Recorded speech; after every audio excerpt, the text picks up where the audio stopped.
the advent of the field process shield and the laser gun, with their explosion interaction, deadly to attacker and attacked, placed the current determinatives on weapons technology. We need not go into the special role of atomics. The fact that any family in my empire can so deploy its atomics as to destroy the planetary bases of 50 or more other families causes some nervousness, true. But all of us possess precautionary plans for devastating retaliation. Guild and Lanzarad contain the keys which hold this force in check. No, my concern goes to the development of humans as special weapons. Here is a virtually unlimited field which a few powers are developing. From Muad'dib, Lecture to the War College, from the Stilgar Chronicle.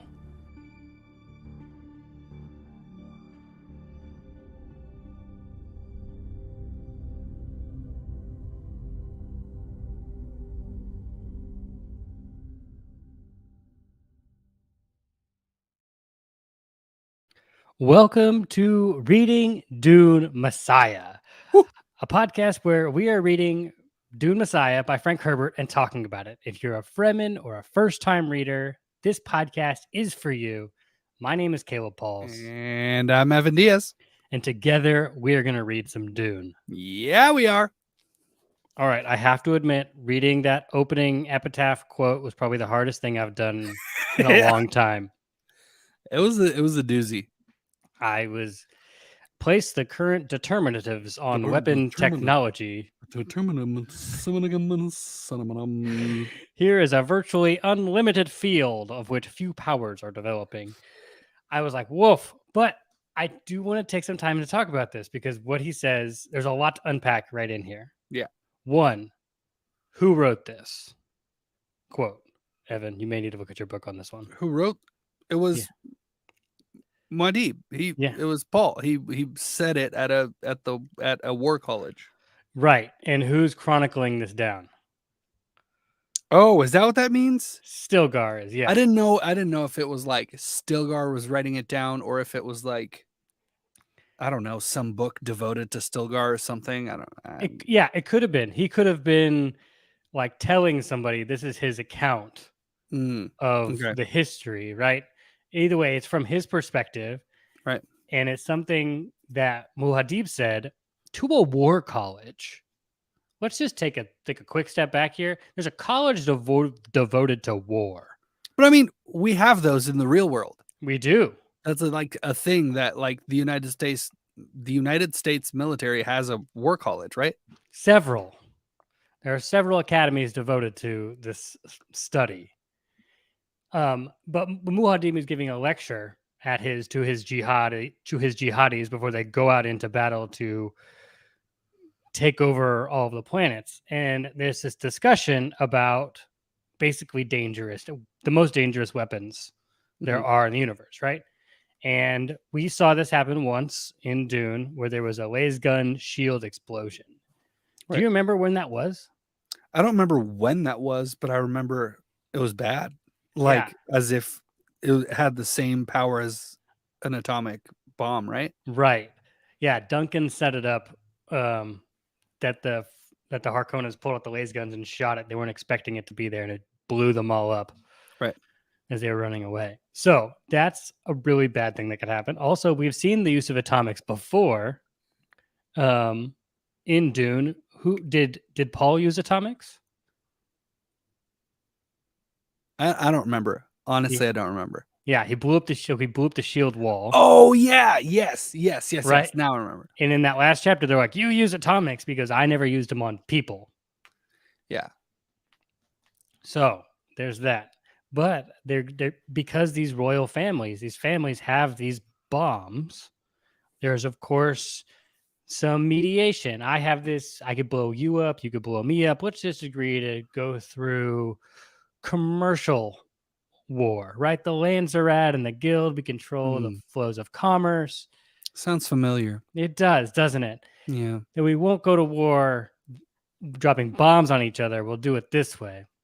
But Paul's not concerned with that either. What he's concerned at is, because he is one, a human that is a weapon. Right. Yeah, that's And if true. and I even didn't if even think about that. and even if we go back to like the Mentats were a war of assassins. There was individuals trained to kill and take down governments. Right. Which, right, is Paul. He is the ultimate Mentat emperor. But this is where his big concern lies. He goes, I don't care about bombs or weapons. I'm concerned about malicious actors creating weapons that are people to destabilize and take down governments, which we could argue would be what is coming for Paul, which we now know it's not a spoiler. Duncan Idaho is coming back Right. as a Goa meant to destroy Paul. So I just needed to I know I could barely read this and understand what I was saying. I just needed to break it down again because that's what we do. Yeah, it was just wordy. It was wordy. It makes sense, but it was wordy because Paul is now fancy pants emperor giving lectures and such. Well, he can also see the future, so there's a lot going on there. So, okay, this chapter starts in a place we've never been before. Yeah. It starts in a cul-de-sac, a graffitied suburb cul-de-sac in Arakin. That this is also veterans housing. But like fancy. Right. It's fancy and ghetto at the exact same time. Because there's graffiti on the walls. When you go inside, it's like a whole other thing. So this is veterans housing for warriors from the jihad, Muad'dib's jihad, who have now returned home. And it's noon. This is a time when no one is out. It's pretty much the midnight of Arrakis. Right. Sun very high in the sky. We see a doorway in a house. There stands an old man, a man with blue and blue eyes. He has a white, long beard. What else is odd about this man? And he's not wearing a still suit outside. And what's also odd is that the door is open, which means moisture is just escaping outside. It's like when your mom tells you to turn off the AC or turn out the windows, like because you don't want the AC to go out. Right. It's like that, but with moisture. He doesn't even care. No cares given whatsoever. Right. And up approaches our boy, Scytale. Scytale. When you read Scytale, what did you think? What do you mean? Like as you're reading the chapter, you're like, oh, is this a Paul chapter? Is it what's happening here? Yeah. I read Scytale and I was like, who's Scytale again? And then I had to go back. Then I remembered he's the face dancer, and I was like, "Ooh, okay, we're there. We're doing something sneaky with Scytale. Okay, got it. New character. Here we go." So Scytale approaches this man, bows, and gives the greeting signal of the conspiracy. Whatever that means. Evan's doing a funny dance, which he is interpreting as the greeting signal. Behind the man, Scytale hears music. This is the music of Samuda, which is a musically addictive drug. Right. Which, okay, I thought about that the second I read this. I remembered when we first talked about Samuda, and you were like, it's a drug that has something to do with music, or like it's a drug that makes you hear music. But here it's like basically saying that the music is the drug. Right. Which is what I thought it was way back when we first talked about it. Like, because I remember we brought up the example of when we were in like middle school and people would be like, oh, there's this music on the internet that gets you super high. Remember that? Yeah. It's like a binaural beats, but not. Right. So, and Captain Nefud from the Harkonnens, he was the one that was addicted to it. Yes. And that was how the Baron used him. Right. All right. So Scytale says to the man in the doorway, greetings from afar. All right. Now, Evan, what face is Scytale wearing? This will always be a game now. Is what face is Scytale wearing? Da-da-da-da-da. We need to make like little music things. What face is Scytale? You know? Yeah. Yeah. What face is he wearing? Duncan Idaho's. Yeah. So he looks just like Duncan. Bold move. Right? Greeting from the conspiracy. I'm the guy that's supposed to be the conspiracy. And at that moment, Scytale doubts his decision. Was this good? Like, I don't think he's like, wait, did my joke not land? Does he not think Right. it's funny? Why would he do that? But he also can't change now. He's like in this confrontation, he doesn't want to like do his little face wiggle and it just be weird. So they stand still outside. Scytale gets nervous. The old man asked, "Do you know my son?" I'm like, cool. That was a sign. That was good. It was one of the counter signs. The old man asks, "Do you come in partnership?" Scytale says, "Alone." Still, the old man does nothing. Scytale wonders, maybe the old man's new neighbor was upsetting him, right? Scytale had read on the walls that, quote unquote, Barris had brought back to Arrakis a loathsome disease which deprived him of his manhood. Which I thought that was really funny. They're just outing somebody publicly that he got an STD and it can no longer produce. Yucky. Wow. Rough, man. All right, cool. And that house used to be the residence of Oltheim, who was a member of Muad'Dib's death commandos, the Fadaikin. And Bijaz, the catalyst dwarf, waited on Itham there. What's that? What? Catalyst dwarf? It's a new character and just a small dwarf. I'm intrigued. That's all I'm going to say. All right. But that was a very important sentence. Moving on. Scytale just waited. The old man spoke. May I know the visitor's name? Scytale gave the name he was assigned for this particular mission. I am Zale. I am Farok'S, the old man said, once Bashar of the 9th Legion in the Jihad. Does this mean anything to you? Now, my question is, Evan, do you remember where Farok'S is from? Because I read it right good. here. Yeah, good. So the next line. Yeah, you're right. We first meet Farok'S in chapter 33 of Dune, the chapter where Paul becomes Usul. He's there for the Jameis fight. Oh, okay. He saw the whole thing happen from the beginning. Dang. He was the one to tell Paul to throw off his hood when the first time they entered the CH. Gotcha. He was the one that says, this smells like home when they arrive. Because just when you walk into the CH, it just stinks to high hell. Yeah. Right? He's also the one to first reveal that Liet Kynes is Liet Kynes to Paul. Yeah. So this is our guy. He's been with Paul since that moment. Right. Just so we know who Farok'S is. Like, if they were to use somebody, they've already been in the movie. They were there in that moment. Interesting. That group that was there is going to be very important. The group that was there for the fight? Yeah. Like the extras and everything? Well, yeah, everyone who was there has kind of a part to play as Paul grew. So, yeah. So, in this, right, does this mean anything to you? Scytale read menace in Farok'S word. Scytale replies, you were born in Jetstabar with allegiance to Stilgar. Farok'S relaxed, stepped aside, saying, you are welcome in my home. Scytale slips into the house, into a shadow atrium. There's blue tile on the floor that was glittering designs of crystal worked in the walls. There was the light that was brought in through translucent filters created a silvery light, like the light of the first moon. And behind him, he hears the sound of the door's seals, so the moisture stays in.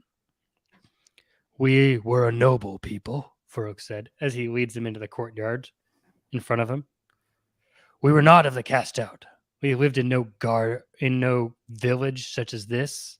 We had a proper sietch in the shield wall of the Habana Ridge. One worm could carry us into Kadim, the inner desert. Scytale listened, agreeing. Not like this. So my question now, Evan, is why do you think Farok'S is participating in this conspiracy? Why does he want to throw down the Emperor? Because he misses the good old days. He wants to make Arrakis great again. Yeah, he Something has changed. They've lost something. The Fremen aren't who they used to be. Back in the good old days when they lived with nothing, it was better. But now they're brought into the fold, into the Fruffaloochas, we could even say, Right. as part of the upper class, and he wants no part of it. Yeah. It's like, I get the perspective. Like it's like we used to be like honorable, and now we're just like everyone else. Yeah. Anna Van Loon says, "Make Arrakis great again. Do we get hats?" Oh gosh. Yeah, new hats coming soon. Why'd I say that? Okay. All right. So something else happened as they walked in. The music stopped. And now there was a soft strum of the balisette. So there was like mood music happening. As Scytale's eyes adjusted to this darker room, he saw a youth sitting in front of him. The youth's eyes were empty eye sockets. Ugh. At this, the youth began to sing. So now, I can't imagine what's happening. The whole musical thing would be great to hear, of just how many times in this chapter it goes up and down and up and down and speeds up as they're talking. Right. So Farok'S leads Scytale away from the youth. He was obviously supposed to see the youth. He was asked about his son earlier. So now they motioned to Scytale to sit on the cushions on the floor. The floor was a blue ceramic with designs of sea creatures mixed in, which I think is very interesting, meaning Yes. there are no sea creatures on Arrakis. Scytale sits, and Farok'S asks if the music his son is doing disturbs them. Scytale's like, "No, I like music. It's cool, man." And then we learn the story of why Farok'S son has no eyes. So Farok'S is just telling stories now. Lots of this is going to happen. He lost his eyes in the conquest of Naraj. There, he was nursed, but the people would not have him. Yet, curious enough, Farok'S says he has grandchildren on Naraj, and Farok'S asks if Scytale's ever been there. Scytale says he has, and he went with a troupe of face dancers once in his youth. "Oh, you're a face dancer. I'd wonder about your features. You remind me of someone." Scytale says that he is mimicking the appearance of Duncan Idaho, and goes on to explain that face dancers can be either sex at will, but for now, he's a man. I just like that he needed to add that in there. Like, don't assume my gender. I got them all. Don't think, just pull a fast one on me. But I thought that was very interesting because we know that Duncan Idaho had been with the Fremen before, right, to help set up that connection. So he was also somebody he'd probably met there. It's that first face that he probably saw of the Atreides, and now he does not like the Atreides. So I find it an interesting choice again, where it's like, oh, this is the face of someone who's going to kill you. Right. Which is why the joke didn't land. Which is why it's even worse later on. Yeah. Farok'S just stares at him, pursing his lips. And then he asked him if he needed anything. Iced fruit? Water? Casual things. Which I think it's weird he's just offering him water now. I mean, Farok'S is pretty much balling right now, Right. There is like the VA on Arrakis is top notch. They are taking care of their veterans and giving them all the riches and stuff. Right. There's a complete incentive for everyone to go on the jihad. Right. Except if you're being attacked. But the incentive for going is very much there. And we get into why people went. If you make it back, you're going to be all right. Yeah. If you can keep your eyes, you're good. Oh, gosh. Rough. Okay. I felt bad doing that one. All right. So Scytale says, talk will suffice. And then Scytale says a prayer, which basically means that Scytale is coming from a steersman. And what does that mean? If you're coming from a steersman, that means a certain person can't see you. A certain person that can see the future.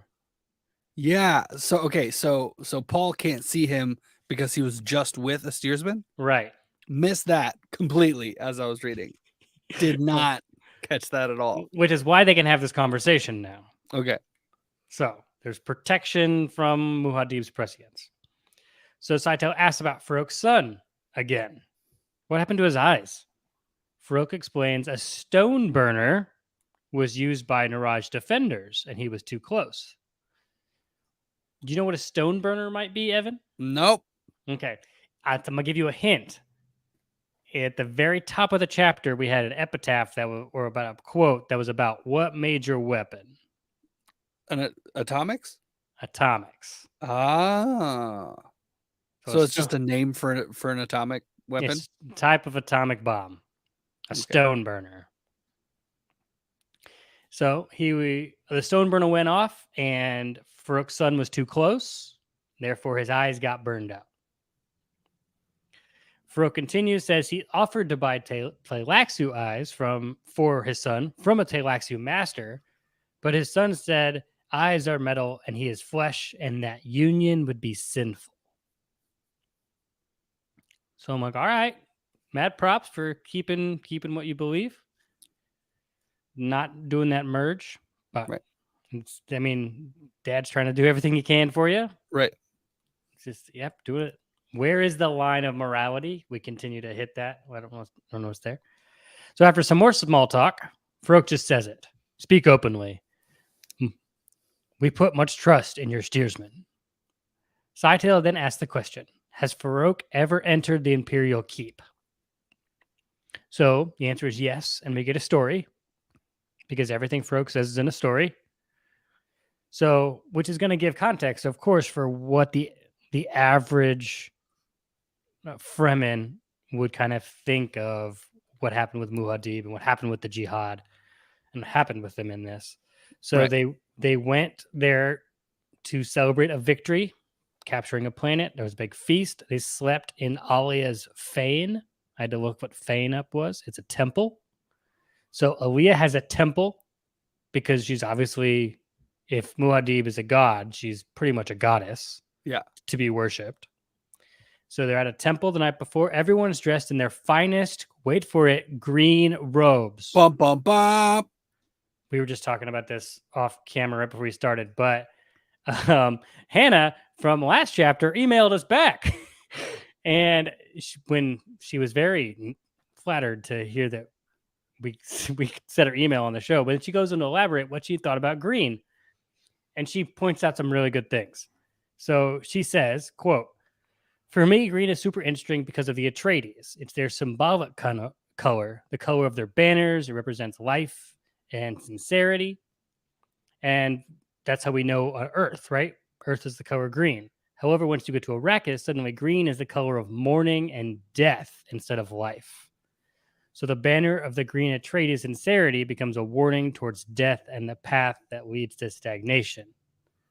Which I thought that's a great catch. Yeah. She then goes on and gives more spoilers. I can't read here because it's spoilers, but she also says one of the significant things about green, the last important thing, is that Paul's eyes were green before the spice, and now they're blue within blue.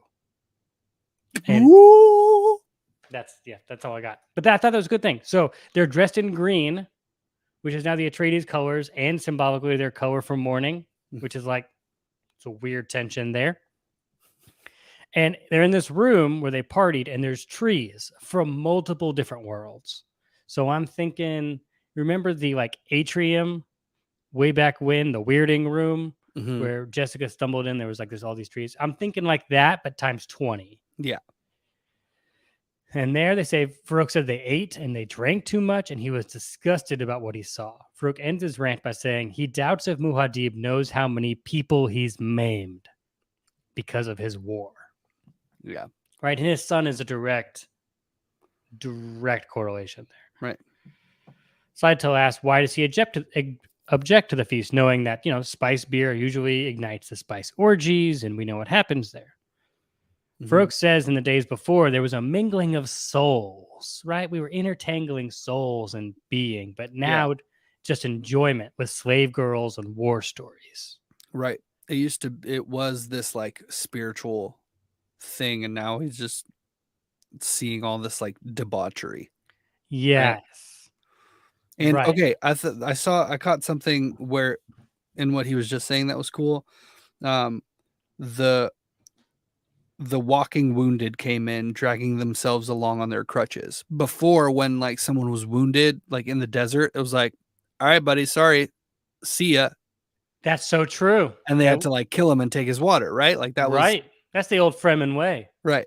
But Na- now it's just patch him up, and which is super foreign to the Fremen. Yeah, that's a really good point. Yeah.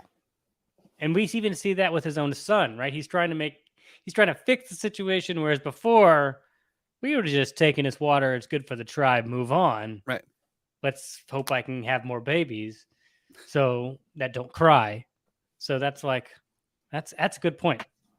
All right. So Scytale asks if Farokh have ever seen Muad'Dib's private apartment. Straight to the point again. Do you know where he sleeps? Farokh says, "It is somewhere deep inside. I am told he and Chani live a nomadic life, all within the walls of their keep," which is kind of crazy. Yeah. Out to the great hall he comes for public audiences. He has reception halls, formal meeting places, a whole wing for his personal guard, a places for ceremonies, and an inner section for communication. And there is a room far beneath his fortress, I am told, where he keeps a stunted worm surrounded by a water moat with which to poison it. Here is where he reads the future. Dang. Scytale thinks to himself, myth all tangled up with facts. I just imagine a room deep in the dungeon somewhere, and Paul is there, probably naked, with in front of a worm, just like, "Oh, I'm about to get stoned. Trip out of my mind." Oh my gosh. You know, Aaliyah has got to have a room like that somewhere. Right. Paul, I don't know. That's iffy. Right. Yeah. Wait, okay, so he's got a worm locked away so that he can do that like The change. the change thing Yeah. whenever he wants. Yeah. There's like no ceremony, no like He is nothing the to it anymore. ceremony. Dang. That's crazy. I'm gonna go see the future. See ya. See you later, Johnny. Come back with a pizza. All right. So Farokh says Muad'Dib only trusts those who are close to him, like in the old days, like Stilgar. So Paul's circle is tight. Mm-hmm. So tight that him and Chani can just live wherever they want in the house. But I don't think that's true. That one was a little far for me. But it does pay homage to that living nomadic life in the desert. And now they can just do it in their keep because it's so big. But yeah. So then Scytale kind of like goads on Farokh. Not one? He doesn't trust anybody from the old days? And Farokh says, "I think he has forgotten my existence." Which is like really pouring the salt on the wound. Yeah. Well, There. no. Scytale says not you. No, not you? Yeah. Yeah. Sorry, it's a typo on my notes there. Farokh continues his rants because he's been ranting a lot. He's like, he just keeps going. He says, Muad'Dib uses men to carry his distrans messages. So, distrans. It demeans men to implant wave translators in them. A man's voice should be his own command. It should not carry other man's messages hidden within its sounds. So, do you know what he's talking about there? Some kind of secret message technology that they have that I don't understand. Yeah, where you basically, Is it like code or is it like an actual sound thing? Think of it as sound waves become code, go into your brain, get stored in your brain, and then can be unlocked by a word or a passage, and they will come flowing out of you. Oh, okay. Like weird. Yes. So you become a messenger for things you probably don't know you're a messenger for. Gotcha. Which gets even more weird. But Okay. yes. So Scytale's like, this sounds about normal for me. Because all major houses use distrans messages. Right. Farok'S even goes, even tax officials use this method. In my day, the distrans was implanted only in lower animals. Which, two really funny things there. One, it's funny they always go after the tax man. And two, they did kind of use it for lower animals, right? They used it for the bats. The bats could kind of do that. Yeah. I remember that. Yeah. So it's just really funny that who Farok'S turned into be. It's just, that's just an analogy sticks so well. So Scytale wonders, right? So he's like, but the revenue information must be kept secret because more than one government has fallen because people discovered the real extent of official wealth. And this is the beginning. I think Frank has started a little bit to let his political leanings show. It's been subtle. Yeah. It's about to get more, like, as the books get deeper into this, he's gonna, like, more is gonna pop out. And this is one of those lines. Gotcha. Like, and it's kind of true when you think about it. One, governments fall when the people know the wealth is being extracted from them. And once they know how much the wealthy actually have, that's how governments fall. So you have to kind of keep that secret if you want to maintain the status quo. Right. Again, sounds familiar. Scytale asks, so how do the Fremen cohorts feel about Muad'Dib's jihad? Do they object to making a god out of the emperor? Most of them don't even consider this. They think of the jihad the way I thought. Most of them. It's a source of strange experiences, adventure, wealth. And then Farok'S goes like all nostalgia on us and goes, I owned a crysknife, water rings, 10 liters, my own lance, which has been my father's, a coffee service. I had my own stash of spice, but no money. I was rich and I didn't know it. I was a Fremen Naib, rider of worms, master of the Leviathan and of sand. Evan, what do you think? He's just like living in the good old days. He's living for the good old days. And he's so full of regret for like what his world has become. And it's like everything he says points to that. I knew many things without the need to think about them, Farok'S said. I knew there was water far beneath our sand, held in bondage by little makers. I knew that my ancestors sacrificed virgins to Shai Hulud before Liet Kynes made us stop. It was wrong of us to stop. I have seen the jewels in the mouth of a worm. My soul had 4 gates, and I knew them all. Scytale then said, and then came the Atreides with his witch mother.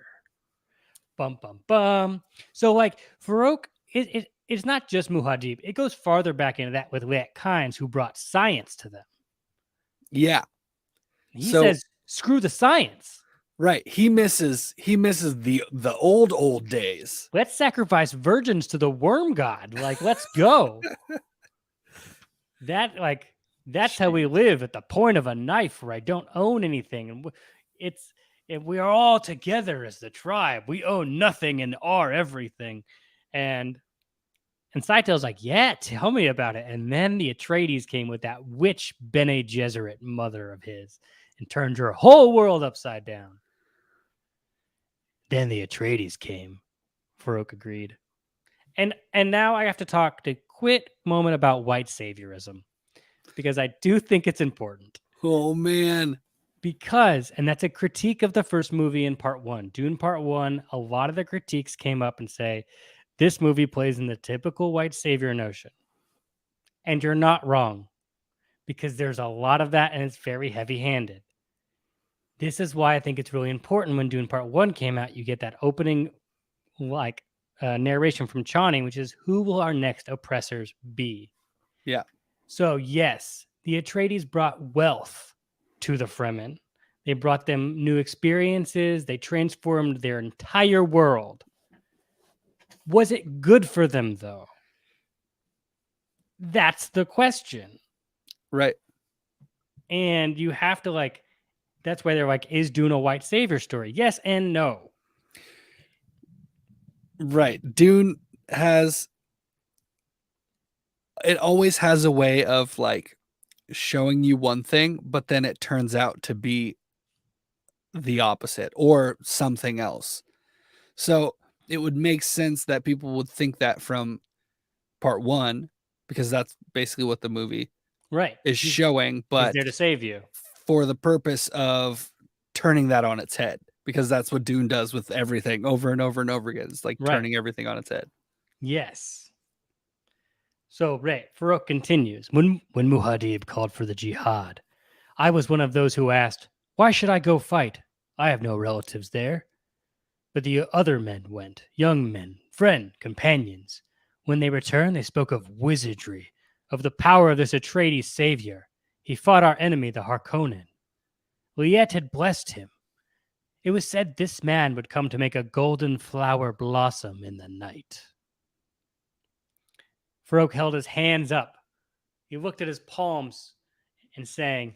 Men pointed to the first moon and said, his soul is here. This, we call him Muad'dib. I do not understand all of this. Farokh lowers his hands, staring at his son. I had no thoughts in my head. There were only thoughts in my heart, in my belly, and my loins. Farokh says the only reason he enlisted in jihad was because of something called the sea. The sea. The tooth. The sea. Look, I circled every time he says sea in the book. It's just like litter. over and over again. Oh, he's obsessed with the sea. The sea. It's this thing that was only a myth he could never imagine until he fully immerses himself in it, which I think is awesome. And he had a spiritual awakening underwater, knowing what that's like. But yeah, we'll continue. Right. It was too much for his mind to picture. Right. Yet men he knew had seen this marvel. He thought they had lied to him. So he had to go for himself. So he enlists. Scytale asks the obvious next question. Did you ever find the sea? Farokh tells another story about his time on Enfell, where they came out of a mountain pass. The air was so thick with moisture he could barely breathe. But there it was. The sea. He was in Atlanta. Yeah.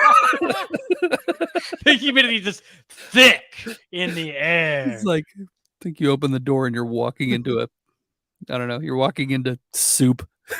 The air is soup. Well, when you think about how they've lived with no moisture in the air whatsoever, it's gotta be suffocating. It's like your body's just overwhelmed with how much is happening.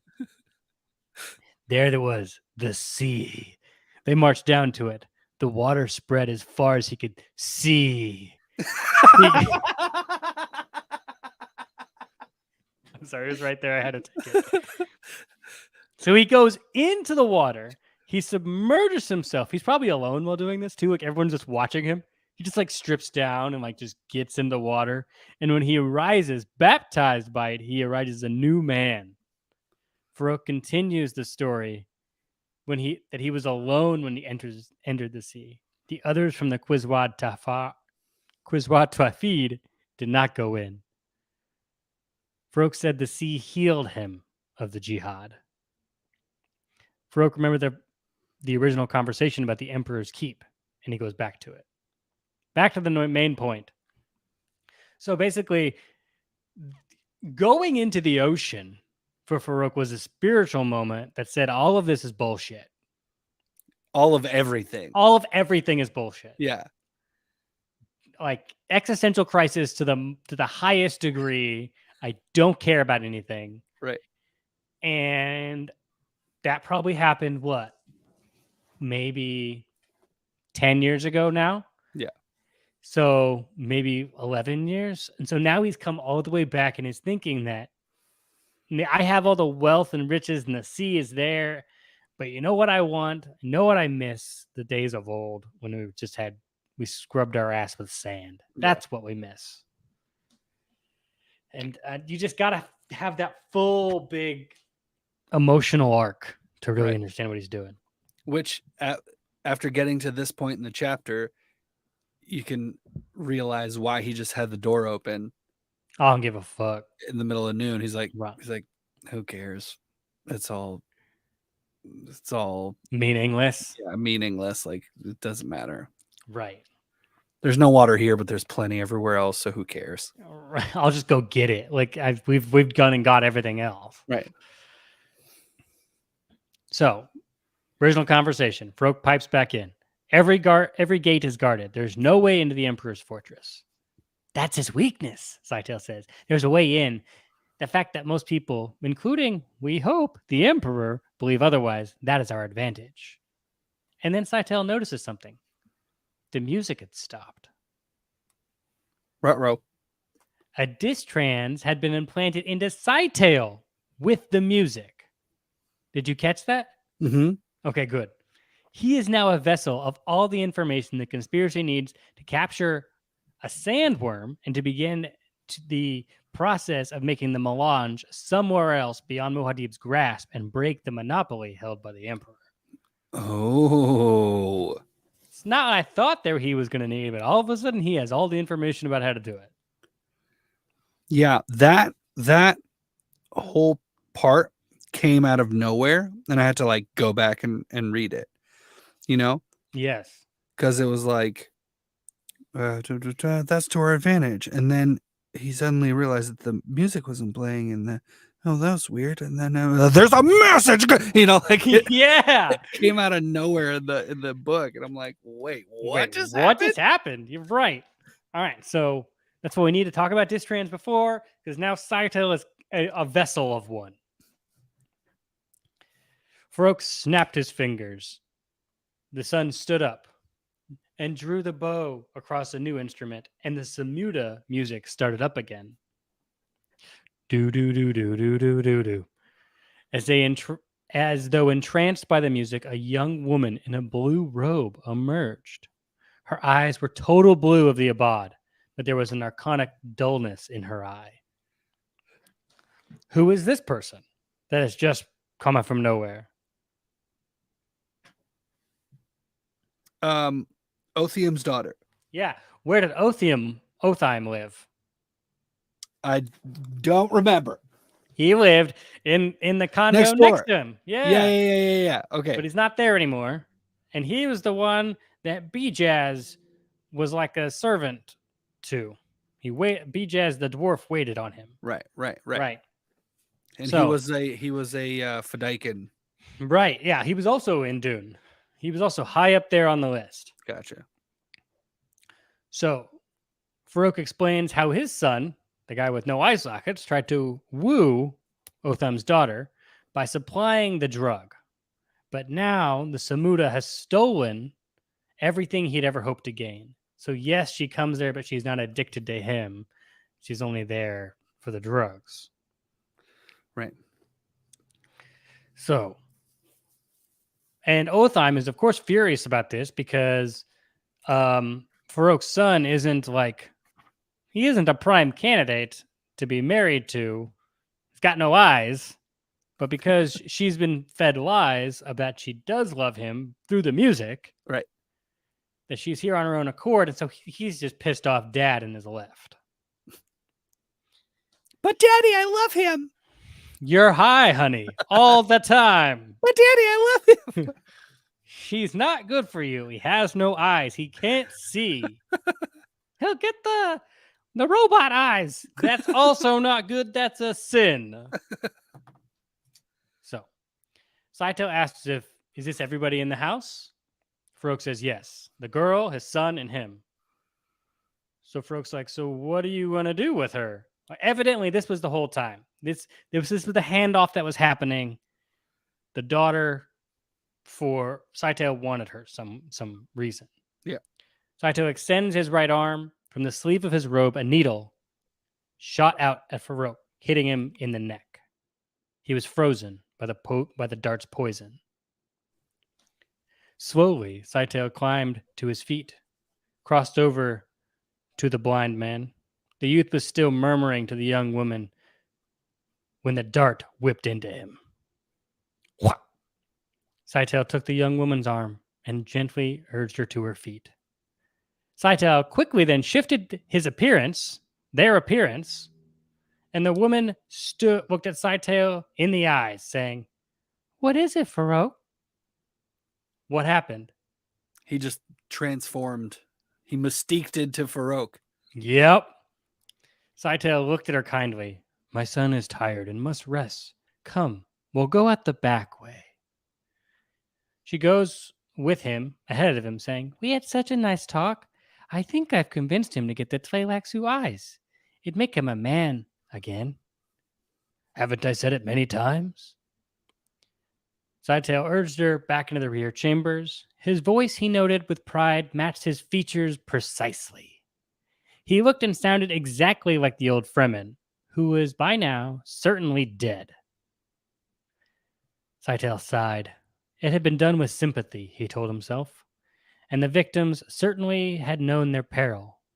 Now, the young woman would be given her chance. Bob, bob, bob, bob, bob, bob, bob. That ends the chapter, everybody. Woohoo! Man, okay, if they made this in movie form, it would be really cool. Oh my gosh, yeah. I don't know if they will, but it would be really cool. It's worth a trailer, just this scene of all the flashbacks of what happened. Oh, like a teaser? Yeah, that would be cool. just this moment of him realizing that like everything is bullshit. And like, I'm just out. Right. It's just no way seeing all this happen. Right. And this is just such a classic Dune scene where it's like just a whole bunch of talking that explains stuff. Yes. And then suddenly just way too much action all at once. And then the chapter's over. Like, and everyone's dead and we move on. A lot of flashbacks and conversations between people. Yeah. We are now deep into Dune Messiah. I can say that. Now we're just waiting to see if there's ever going to be a fluff chapter. I doubt it because there's only 24. So action-packed all the way. And There'll be very important things in each chapter. That's all I'm going to say. Thank you so much for hanging out with us. Yeah. Evan, is there anything else you want to say? Yeah, there is. There is. What is it? Kind of a big deal. Kind of a big deal. Today, I made it live for the first time. We got a website. Woo! readingdune.com. You can go check it out. I've worked pretty hard on it. I'm pretty proud of it. And we even got some merch up there for you guys. So if you I don't know, go check it out. It's really cool and fun, and I'm real proud of it. That's right. We this thing is all of us, and we now have coffee mugs for you if you want to buy one that say "Stay Spicy." And I think that's pretty cool. I'm about to go get one right now because I love coffee too much. So that's what's going to happen. I just want to say thank you for everybody. Please follow us on Twitter. If you want to support us more, we have a Patreon, patreon.com/readingdune. Check the website out. Tell us what you think, what's going on. Follow us on all the places. And you can always email us and tell us if there's a piece of merch you want to see in the store. Oh, yeah, there's and that. I'll think about it. Yep, we'll go to the Discord, talk to people. That's where we're going to be right after this. Yes. There's so much you can do now to join the Reading Dune family, the CH, our little tribe we've built here. So you're obviously this far in, and so just you might as well be friends with us. Yeah, you might as well pretty come much hang out. We're normal people, and with that, please everyone stay spicy. Peace. Peace.